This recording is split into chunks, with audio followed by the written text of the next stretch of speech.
Սիրելի տավուշեցիներ, շատ անչափ, շատ սիրելի Բերդի տարածաշրջանի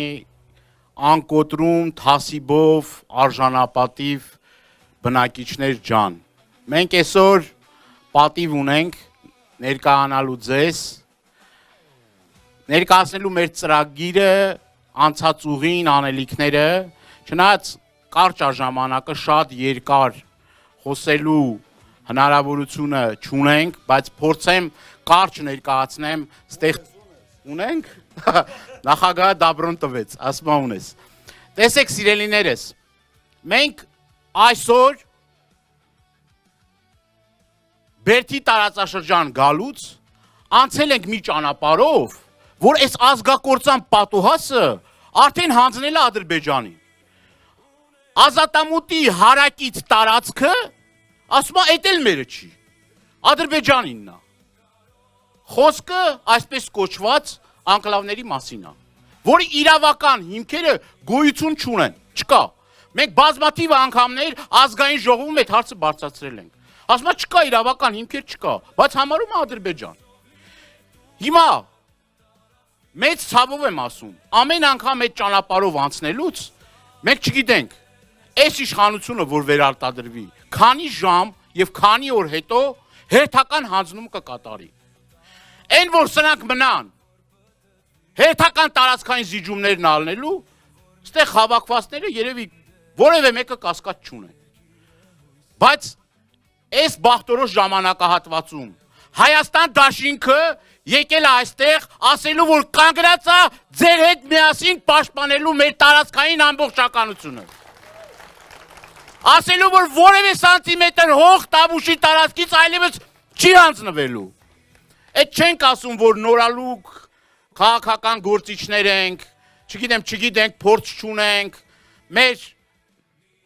ղեկավար դաշինքի ղեկավար կազմը անցած ճանապարհ չունի, որ այդ ամեն ինչ անի։ Իհարկե,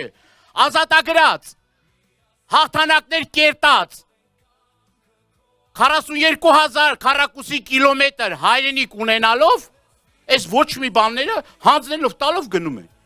Եվ մենք եւս մեկ անգամ վերահաստատում ենք, որ մենք սա թույլ չենք տալու։ Սրբազան պայքարի արդյունքում կարողացանք որոշ տարածքների զիջումը կանխել, բայց վերահաս վտանգը էլի կախված է մնացած տարածաշրջանից։ Խոսում են Պարաբաքար համայնքի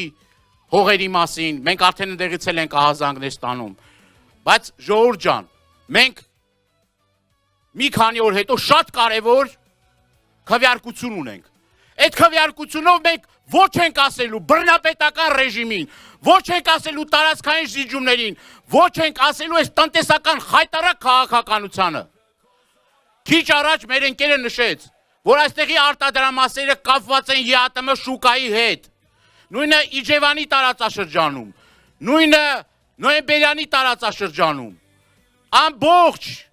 տնտեսական ենթակառուցվածքները գյուղատնտեսությունից սկսած, մինչև տեքստիլ եւ այլը կապված են ԵԱՏՄ շուկայի հետ։ Մենք հիմա գալիս ենք Նոյեմբերյանից։ Նոյեմբերյանի մեր հայրենակիցները հարց են տալի, բայց կարելոկը որտեղ ենք տանելու ծախենք։ Բայց թուզը որտեղ ենք տանելու ծախենք։ Սրանք մենակ խնդիր են առաջացնում։ Որևէ մի լուծում չունեն, որևէ մի պատկերացում չունեն ոչ տնտեսական քաղաքականությունից, ոչ անվտանգային քաղաքականությունից։ Կարող ենք երկար թվել Ռոբերտ Քոչարյանի կառավարման տարիների ձեռքբերումները։ Բայց ամենակարևորն եմ ուզում ասենք, մենք արժանապատիվ ենք քայլել աշխարհի տարբեր մայրաքաղաքներում, եւ այդ արժանապատվության վերականգնումը տեղի է ունենալու ամսի 7-ից հետո։ Ամսի 7-ին, համար 17-ին քվե տալով մենք վերականգնվում ենք մեր արժանապատվությունը, մեր թասիբը, մեր նամուսը, մեր տնտեսությունը։ Գիտեմ, որ մեր սիրելի արցախցիներից շատերը կան, որ եկել են եւ այս տարածաշրջանում ապրում են։ Սիրելի արցախցիներ ջան, ձեզ ամսի 7-ից հետո ոչ մեկ չի թիրախավորելու։ Մենք թույլ չենք տալու, որ Հայաստանում որևէ մեկը մեր քույրերին, եղբայրներին համարի օտար։ Սա նաեւ արցախցիների հողն ու ջուրն է, սա բոլորինս է եւ մեր Հենց առանձնահատկությունը կայանում աներում սիրելի հայրենակիցներ, որ մեզ համար սիրելի ու թանկ է մեր Փարիզում ապրող հայրենակիցը, Վաշինգտոնում ապրող հայրենակիցը, Մերձավոր Արևելքում ապրող հայրենակիցը, Արցախցի մեր քույր ու եղբայրը, եւ այդ միասնությունն էլ ալնելու, այդ սերն էլ ալնելու, այդ ջերմությունն էլ ալնելու։ Մի վախեք ռեպրեսիաներից, ես գիտեմ դուք ուժեղ եք, հզոր եք, եւ որևէ մի կաշկանդվածություն չեք ունենալու, որ ընտրություններին ակտիվ մասնակցեք եւ կերտենք ուժեղ, արժանապատիվ եւ հզոր տավուշ։ Ապրեք, կեցեք ժողովուրդ ջան։